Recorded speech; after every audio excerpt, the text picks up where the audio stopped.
Mais HaitiXchange, HaitiXchange.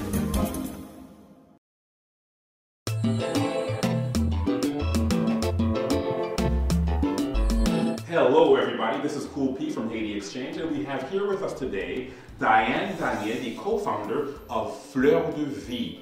Dayanne, how are you? I'm well, thank you. And what is Fleur de Vie? Tell everybody what it is and what you do. Fleur de Vie is an organization that I started that supports struggling nonprofits in areas of social change. This past September, Fleur de Vie did its first premier recreational event in Haiti with about 500 kids in Port-au-Prince. So what happened during that day? Tell us about the day. It was great. The day started by a group of volunteers that I had from the United States traveled with me, and we set up a kind of like romper room at a huge big grassy field donated by Fabrice Rousier and the Rousier family, Sonoto. Basically what we did was we had the kids come and each child got a Fleur de Vie t-shirt, and it started off with like breakfast, and we broke the group down, we grouped 500 down into groups of 25. All of the while this was happening, we had a whole healthcare aspect of it going on, where a group of doctors from Dash ProCare, actually it wasn't doctors, I'm sorry, a group of nurses from Dash ProCare came and were giving them like some basic health screening. So there was this aspect of like including healthcare and education and fun all together in one day, full of an action-packed recreational day for the children. Now, what do you think the children got out of this? What kind of feedback did you get from them or from anybody else who was part of the program? We got a lot of positive feedback. It was such an exciting day that the kids just like loved. You know, a lot of these kids, some of them still live in tent camps, and some of them live in, you know, shanty-like areas where they don't have a big field or a big house, so to speak. They loved it. I mean, it was like a field of dreams to them, you know. Vous t'es bien amusé aujourd'hui, hein? Oui. Ok, qui sont tes aimés aujourd'hui, hein? Des mes petites bagailles. Où est mes valises là? Qui est-ce qui porte valise là? Ok.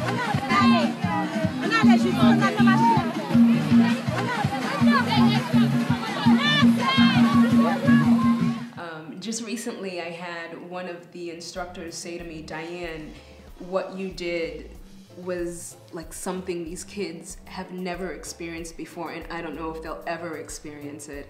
And that whole aspect of the experience is what really touches my heart, is to hear them say, oh my God, this experience really touched the kids and they really enjoyed the day. I started working with children in Haiti after the earthquake of January 2010. When I was talking to my family in Port-au-Prince and I asked them, how can I help, how can I help? They said, Dayanne, it has to be with the kids. You know, they're roaming around the streets aimlessly, kind of lost and not realizing what really just took place. Someone needs to focus on the kids. So at that time, I worked for a large apparel company called Philip Van Heusen, and when I contacted the HR department and said I'd like to do something, they supported me 100%. And alongside with my now co-founder Jenny Batista, we kind of just sent out to our networks that we were going to go to Haiti and do kind of like an after-school program with children. So we collected school supplies, art supplies, small toys, and small clothing for the children of this school that we now work with. The inspiration for that trip in general really comes from the aftermath of the week-long time that we spent from the earthquake. After I was in the earthquake and we looked at the kids and we were about to leave, we asked them, what do you want to be when you grow up? And the response that they gave, or the lack thereof, really hurt me as a fashion designer and hurt me as someone who's of Haitian descent, because now one of the questions I get all the time is, how long did you know you wanted to be a fashion designer? And the answer is, I've known I wanted to be a fashion designer ever since I was 9 years old, which was the age of these kids. So when I asked them that question, what do you want to be when you grow up? And they all couldn't have a response, it made me realize, like, the lack of like role models and the lack of, you know, thoughts for their future and their well-being that was going on. And I felt like, Dayanne, you have to come back and give back. Dayanne, what does the future hold for these kids? Wow. What does the future hold for these kids? That is a very hard question to answer when you stop and you think of the current situation of Haiti. But hopefully that will all change, you know. The future is, no one can really predict the future, you know. We can't sit here and say what the future is going to hold for these kids. We can only hope for the best.